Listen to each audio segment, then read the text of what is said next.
Bonjour à tous et bienvenue pour cette nouvelle vidéo.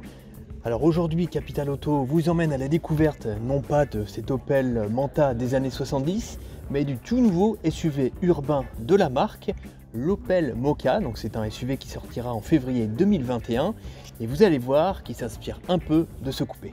Et le voici, ce nouvel Opel Mokka. Alors la première génération qui était née en 2012 était né justement sous l'ère de General Motors, l'ancien propriétaire d'Opel. Et cette nouvelle génération, cette seconde génération, est un produit 100% PSA. Hormis le nom, tout a changé, ça se voit tout de suite. Il y a aussi ce qui ne se voit pas, comme la plateforme.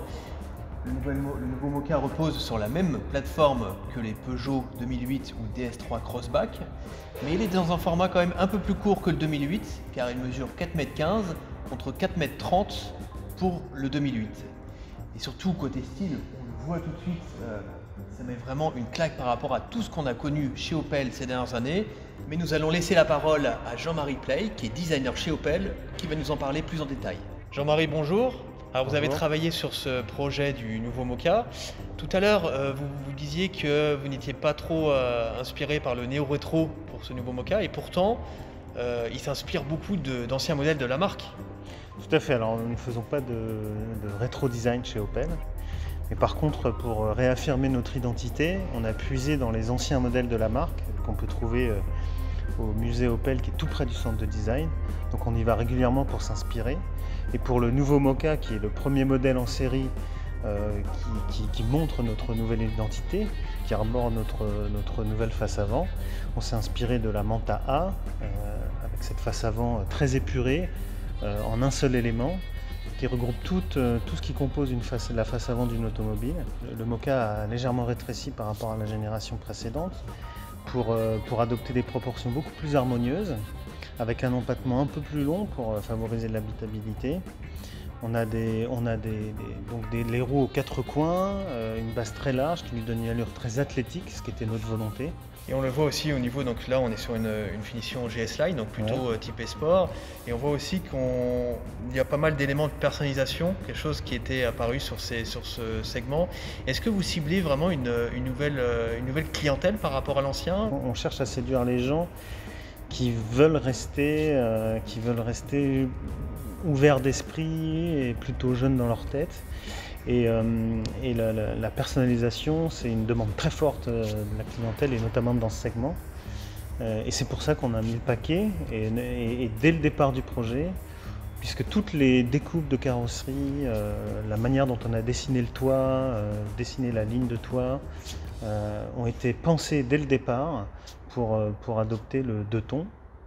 En plus de cette signature colorée ou chromée qu'on retrouve sur les différentes versions. Toutes les versions n'ont pas forcément un capot. Je vois qu'il y a un capot moteur noir, on pas forcément. Non. Ça fait partie des éléments de personnalisation. Oui. D'accord, très bien. Fait, ouais. Alors à l'intérieur, on voit aussi, c'est quand même très différent. Enfin, moi, je me rappelle, les Opel, c'était des planches de bord avec beaucoup de boutons. Là, on est quand même sur un univers complètement différent. Il y a peut-être juste le volant qui est le même que la Corsa, mais tout le reste est nouveau là. Tout à fait, et en fait le Mokka c'est donc le premier véhicule de série à arborer le Pure Panel.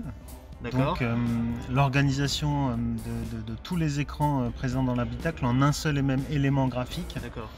Et l'idée en fait c'est de faire une digital detox en hiérarchisant les informations au gré des envies du conducteur et en purifiant le reste de l'intérieur. Là c'est un peu en fait comme on peut voir chez Mercedes ou chez Volkswagen, c'est-à-dire que vous avez tout réuni sur deux écrans. Ça sera de série ça les écrans ou c'est quelque chose qu'on aura seulement sur les versions haut de gamme? Alors l'écran 12 pouces plus 10 pouces qu'on peut voir ici sera de série sur la version Ultimate et en option sur les autres. Donc Ultimate la version haut de gamme. La version haut de gamme, tout à fait. Sur les autres versions, on aura le même design avec deux écrans de 7 pouces. Donc on n'a plus de compteur aiguille, ça c'est terminé. Terminé, c'est la première Opel à être en full digital. Full digital. Par contre, je vois contrairement à ce qu'on peut voir sur beaucoup de modèles de PSA, vous avez conservé des commandes de climatisation physique. Qu'est-ce qui a dicté ce choix? Parce que c'est vrai que c'est un côté pratique et souvent les gens se plaignent de devoir utiliser l'écran pour changer leur climatisation. Tout à fait. Alors la volonté chez nous, c'est de pouvoir utiliser de manière très intuitive les commandes les plus importantes, et la climatisation en fait partie.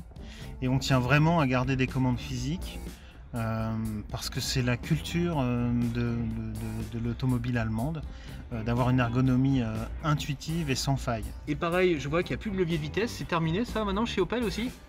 Oui, alors la boîte de vitesse automatique à 8 rapports se commande par un simple bouton poussoir avec lequel on sélectionne le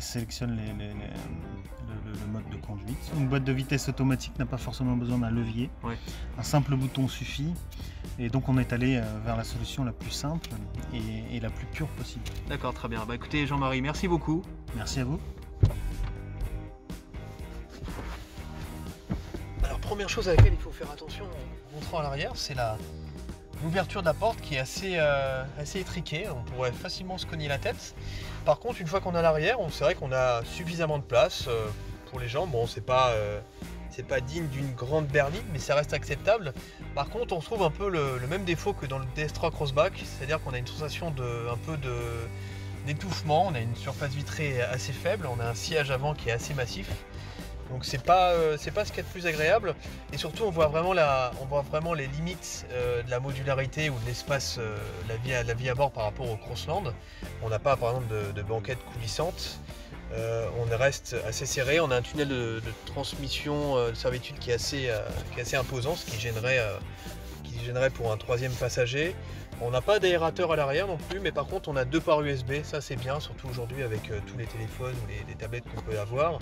Par contre il manque aussi quand même, je trouve, des poignées de maintien, ça c'est un certain manque. Côté motorisation, le Mokka sera disponible en 2 versions essence de 100 et 130 chevaux et un diesel de 110 chevaux. Mais la nouveauté aussi, c'est cette version, une version 100% électrique de 100 kW avec une batterie de 50 kWh pour une autonomie de 324 km. Attends, t'as 2 minutes, je fais ma conclusion et je suis à toi. Ok, à tout de suite.